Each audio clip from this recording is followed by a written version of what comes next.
This is Uttar Pradesh, or UP, the most populated state or country subdivision in the world, and it's absolutely insane. Situated in northern India in the Indo-Gangetic Plain, and home to such monuments like the Taj Mahal, Uttar Pradesh has a population of around 240 to 250 million people in 2025, which when put in perspective is an unbelievable number of people.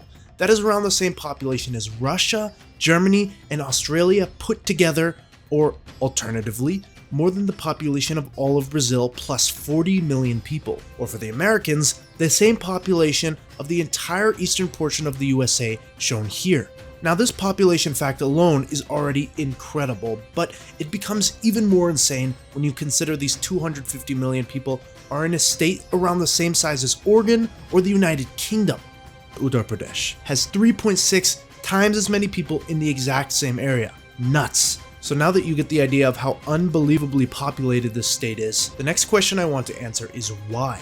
Why is it so populated, and how does a state with this many people function and look like? Let's get into it. If you know anything about South Asia, you might know that it doesn't really matter where you look. Population numbers in this region are unbelievable. You have countries like Bangladesh, which despite being relatively small, has a higher population than all of Russia plus millions more. You have Pakistan, which is not small by any means, but when you consider that a majority of the population, some 200 million people, live along and near the banks of just one river, the mighty Indus, these numbers yet again look insane. Then of course you have India, now the most populous country in the world, and while population numbers across the entire country are impressive, the north takes it to another level, and this can be seen with Uttar Pradesh. And to give you one more crazy comparison, UP has a population density that is slightly higher than the city of Charlotte, North Carolina, which is not saying that much considering most of Charlotte looks like this or this. But when you think about it, that if Charlotte continued on and extended and sprawled out to the same size as Uttar Pradesh at the same density, that it would actually have a lower population than Uttar Pradesh as it is insane. So why is this region of South Asia so unbelievably populated? Well, the answer is somewhat simple, and it basically comes down to the basic human necessities needed to live: water and food. Uttar Pradesh sits on a plain right at the base of the Himalayas. These mountains, the biggest in the world, act like a wall for rain when it turns to monsoon season. These mountains are so high that the precipitation literally cannot pass over the mountains, and thus all this rain is discharged over the land south of the mountains. And even during dry seasons, huge Himalayan glaciers feed the many rivers of northern India year-round. Combined with the year-round warm weather, you get one of the most fertile lands in the world. A flat fertile plain stretching over 1,500 miles, crisscrossed by river after river and home to around 1 billion people. Rivers like the Indus, Ganges, Yamuna, Brahmaputra, and more. Rivers and plains that can support an unbelievable population. Now I know what you might be asking. Well, is this the only place in the world like this, with fertile plains, river after river, and high amounts of rain? And if it's not, then why aren't there other areas of the world with such a high population? Well, the answer is there are other similar regions, and they all do have high populations, yet none exactly come close to the scale of the Indo-Gangetic Plain. For example, we have the North China Plain that stretches from Shanghai in the south to Beijing in the north, and is fed by massive rivers like the Yellow and Yangtze rivers. It is home to a massive 400 million people. However, this plain is only around 600 miles in length north to south compared to, again, 1,500 miles east to west for the Indo-Gangetic Plain. This region in China also has less rain and gets much colder during the winter months. So what about some other regions? Well, we have the Nile River, which supports around 200 million people and more than 100 million people in Egypt alone. The Nile allows for incredible crop yields, but again, there are so many constraints found along the Nile that we don't see in northern India, such as the existence of the biggest desert in the world. We also have the Amazon River Basin, which of course could probably hold a much larger population if the largest forest in the world didn't already exist on top of it. And then you have maybe one of the only areas in the world that could hypothetically compete with the Indo-Gangetic Plain, the Mississippi River Valley.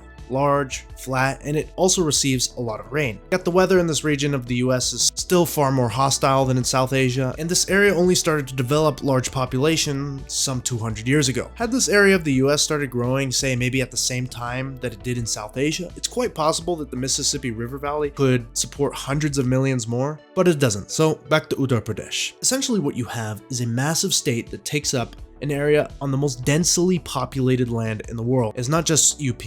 Other northern Indian states like Bihar and West Bengal also have similarly insane populations, and are actually more densely populated, but they're just not as big. So what is it actually like in a place with 240 million people? Well, surprisingly, the largest city in UP, Lucknow, only has a population of around 4 to 5 million people. And there are certainly other large cities like Agra, home to the Taj Mahal at around 2.5 million people. Kanpur is somewhere around 3 to 4 million people, and other areas such as the cities in Uttar Pradesh that surround the capital of Delhi. So why does a state with 240 million people only have cities that max out at around 5 million people? Well, it all comes down to the fact that a majority, some 150 million people in the state, live in rural areas. And all it takes is one look at the map where you can see a never-ending stretch of these small, dense little towns and cities to see where the majority of the population lives. So, with over 240 million people, most of them in rural areas, you might expect the region to be overwhelmed or underdeveloped, and to some degree you'd be right. Uttar Pradesh has long struggled with poverty, low literacy rates, and underdeveloped infrastructure. It's often near the bottom of rankings in terms of economic indicators, such as GDP per capita, which is half of India's national average, and the second lowest only behind its neighboring state of Bihar. But it's not all bleak.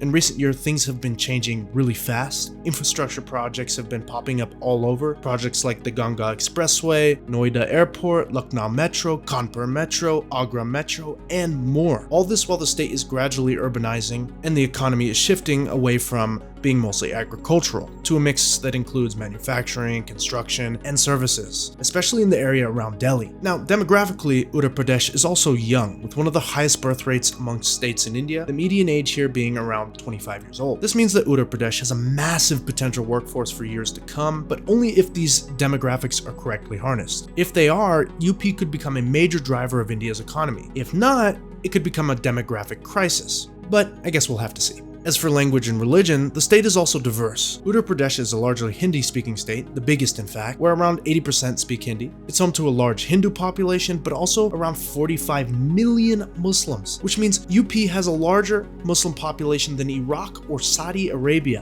which is insane. So what you really have here is a state that is a paradox, a state that's both very old, ancient in fact, and a state that's trying to climb into the modern age, a place of extreme density but also large rural stretches.